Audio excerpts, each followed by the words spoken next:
ছুটি আসল পরি জানতে পেরেই ছুটিকে বাঁচাতে পলাশপুর গ্রামে ছুটে গেল হিরণময়। প্রতিজ্ঞা ধারাবাহিকে দেখা যায় মোহনের বাড়ির অ্যাড্রেস নিয়ে মোহনের বাড়ির দিকে যেতে থাকে ছুটি এবং অভি।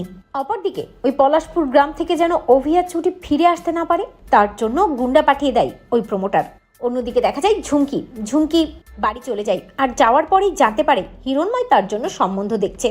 হিরণময় ঝুমকিকে বলে যে শোন পরিমা, অনেক হয়েছে, অভির পেছনে আর ছোটাছুটির দরকার নেই। অভি যা করেছে তারপর আমি আর কোনোদিন অভিকে জামাই হিসাবে মানতে পারবো না। আমার বিশ্বাস অভি তোকে আর ভালো রাখতেও পারবে না, তাই তুই তোর জীবনটা নতুন করে শুরু কর। আর এর জন্যই আমি কালকে পাত্রপক্ষকে আসতে বলেছি। ঝুমকি হিরণময়কে বলে কিন্তু বাবা। হিরণময় ঝুমকিকে বলে না পরি, আর কোনো কথাই আমি শুনবো না। এই বলে হিরণময় নিজের ঘরে চলে যায়। ঝুমকি খুব খেপে যায়, মনে মনে ভাবে না আমি কিছুতেই এখন এসব বিয়েটির মধ্যে ঢুকবো না। আমার উদ্দেশ্য তো ওই রায় পরিবারের সম্পত্তি দখল করা।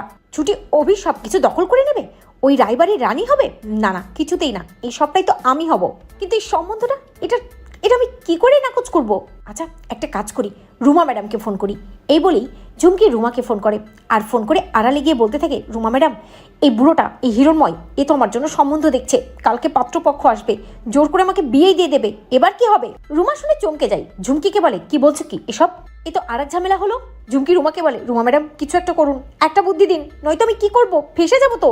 অপরদিকে দেখা যায় হিরণময় ঘরে বসে ভাবতে থাকে যে মেয়েটাকে একটু বেশি বলে ফেললাম, পরীর আবার মন খারাপ হয়নি তো? আচ্ছা দেখি তো মেয়েটা রাত্রে খেয়েছে কিনা। এই বলেই ঝুমকির ঘরের দিকে যেতে থাকে হিরণময়। তখনই শুনতে পাই ঝুমকি রাত্রিবেলা ফিস করে কার সাথে কথা বলছে। কিছুটা অবাক হয়ে হিরণময় ভাবতে থাকে এত রাতে পরী কার সাথে কথা বলছে। আড়ালে দাঁড়িয়ে হিরণময় শোনার চেষ্টা করে। স্পষ্ট শুনতে পাই হিরণময় ঝুমকি ফোনে বলতে থাকে, রুমা ম্যাডাম, ওই হিরণময় উকিলের নিজের মেয়ে তো অভিমন্যুকে ঠিকই বিয়ে করেছে। পরী আর অভি তো বিয়ে হয়ে গেছে, আমি নকল পরী হয়ে ফেসে গেলাম।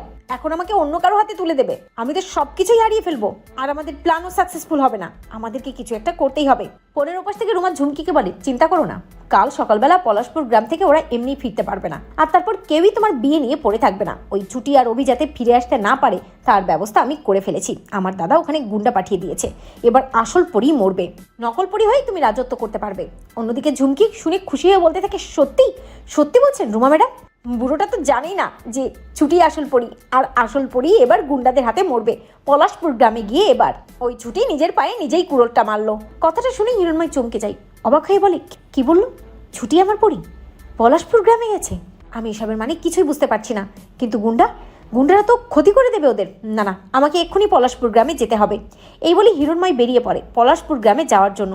অপরদিকে দেখা যায় ছুটি এবং অভি মোহনের বাড়িতে চলে যায়। মোহনকে ডাকতে থাকে কিন্তু কোথাও মোহনকে পায় না। ঠিক তখনই কিছু গুন্ডা অভি আর ছুটিকে ঘিরে ফেলে। অপরদিকে হিরণময়ও পলাশপুর গ্রামে পৌঁছে যায়। তো বন্ধুরা, তোমরা এটা চাও তো যে এভাবেই যেন ছুটি যে আসল পরী তা জানতে পেরেই পলাশপুরে ছুটে যায় হিরণময়? কমেন্ট করে জানাতে ভুলো না।